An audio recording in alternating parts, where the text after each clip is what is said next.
Welcome back to the Deep Dive. Today we're all about urban design, Mm, cityscapes. right, right. We're going to break down this super modern outdoor seating design that I saw. It's been getting some buzz, and honestly, my first thought was, is this genius or just extra? Yeah.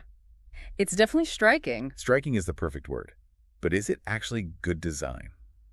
So we need your expert eyes on this. Happy to dive in. I think we should look at it from all angles. How it looks, how well it functions, what it's made of, even its social impact. I'm all for it. Let's start with first impressions, because visually this thing is wild. All sleek curves, super futuristic vibe, It is. almost like a spaceship landed in the middle of a plaza. I can see it. The source material mentions it's metal, maybe like steel or aluminum, which makes sense, right? Absolutely a smart choice for a city. Durable. Right. You need something that can stand up to the elements, and judging by the photos, they didn't use just any metal. That finish looks high-end. Yeah, you can tell. They probably used polished stainless steel or maybe anodized aluminum. It definitely says modern, but it also can hold up against, rain, wind, all that. Speaking of elements, I have to ask about that canopy. Mm-hmm. It kind of reminds me of those cool European bus stops, the ones with the curved glass roofs. Yeah. But this one looks different. It's And like... not glass, right? Exactly. The source material says it's polycarbonate, Interesting. which I got to say is kind of brilliant. Yeah. Because polycarbonate, that's the same stuff they use in those super strong safety glasses, right? Exactly. You get it. It's lightweight. It's super resistant to UV rays, so that means less fading, longer lifespan.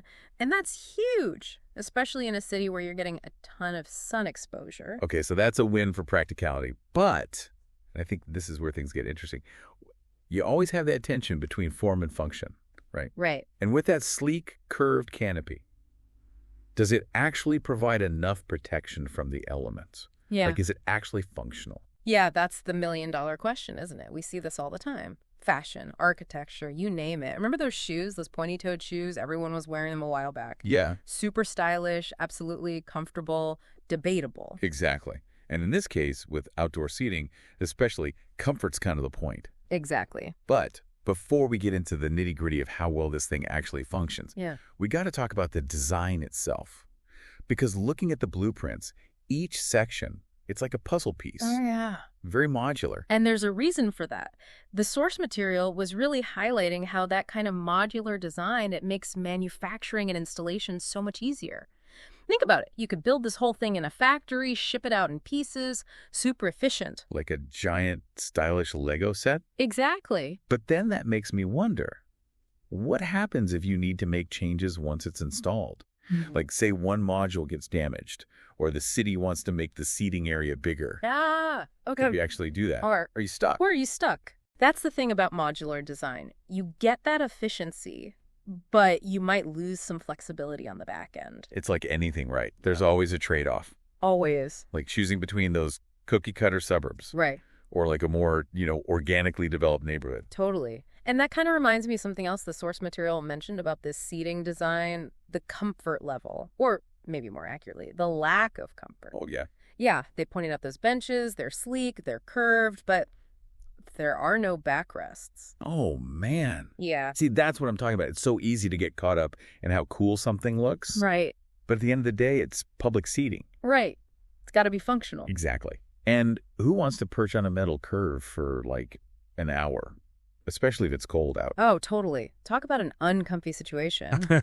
And, on the flip side, remember we were talking about those materials, how they can handle the elements. Well, metal might be durable, but it also gets really hot in the sun. Ooh, yeah, good point. Not exactly what you want on a scorching summer day. Definitely not. It seems as maybe they forgot about temperature regulation when they were designing this thing. It's a tough balance to strike. It is. And you know what else it makes me think about? Accessibility. Did they address that at all in the plans? That's another thing they pointed out in the source material, yeah. Okay. And what'd they say?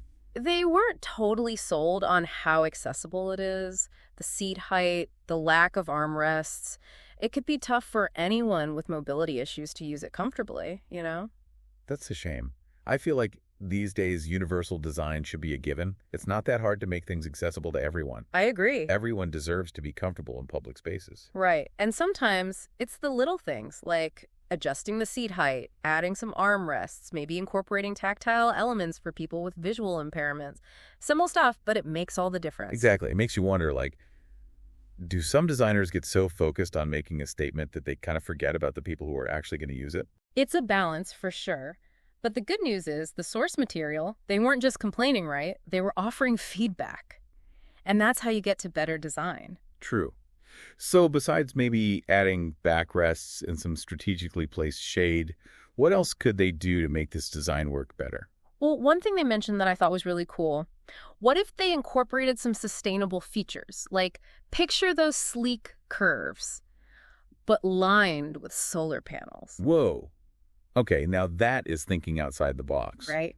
And it could be functional, too. You could use them for nighttime lighting, Right. maybe even power a phone charging station. Exactly. You're getting it. You go beyond just what the thing is and think about how it can make the whole space better, more eco-friendly. It's like you're adding a whole other layer to it. Right. It's not just about looking cool. Yeah. It's about, okay, how can we make this sustainable? How can it give back to the environment? It can be responsible, too. Right. And that makes me think about something else that came up in the design critique. They were talking about context. Like, would this design, as cool as it is, would it work everywhere? Yeah, that's a good question. Because imagine this, right? You're in a historic European plaza. Yeah. Cobblestone streets, old buildings, tons of history. And then bam, right in the middle, there's this super sleek, futuristic seating area. It just wouldn't fit, would it? It'd stick out like a sore thumb. Exactly. And that's the thing about design. You can't just think about the object itself. Right. You have to think about where it's going to live, what's around it. You want it to feel like it belongs there, you know? It's like putting a modern art sculpture in a, like, Victorian mansion. Exactly. It just wouldn't work. It clashes. Yeah. But that doesn't mean that this seating design is bad. Right. It just means it needs the right environment, maybe a newly developed part of the city or like a tech hub somewhere with that same modern vibe. Right. Right. Or a city that's really known for, like, pushing the boundaries of architecture and design. Exactly. It's about finding that sweet spot where the design actually makes the whole area better. It really makes you think about everything that goes into making good urban design. It's a lot. It's not just, oh, does this look cool? It's the functionality, the sustainability, the It's context, accessibility, yeah. accessibility, all of it. And, you know, even with all that, there's always room for improvement. Like, this design might have some flaws, but that's okay. Right. That's how we learn, right? We get feedback, we try again, we make it better next time. It's like that saying good design is never finished. Totally. It's always evolving. It's a process, and that's what I think is so cool about it. Yeah. You're always learning, always trying to do better. Well, deep divers, we've reached the end of our deep dive into this, well, let's face it, pretty sleek seating design. It was a good one. It was a good one. Yeah. It sparked a lot of conversation. And I think that's the point, Exactly. to get people thinking differently about the spaces around them. And about design. Yeah. Yeah. How it impacts us every day. So the next time you're walking around your city, just, take a look around. What design choices do you see? What do you love? What would you change? What do you wish was different? Exactly. There's always something to notice. Always. It's all around us. Well said. Until next time, keep those design minds sharp, and we'll catch you on the flip side of the next deep dive.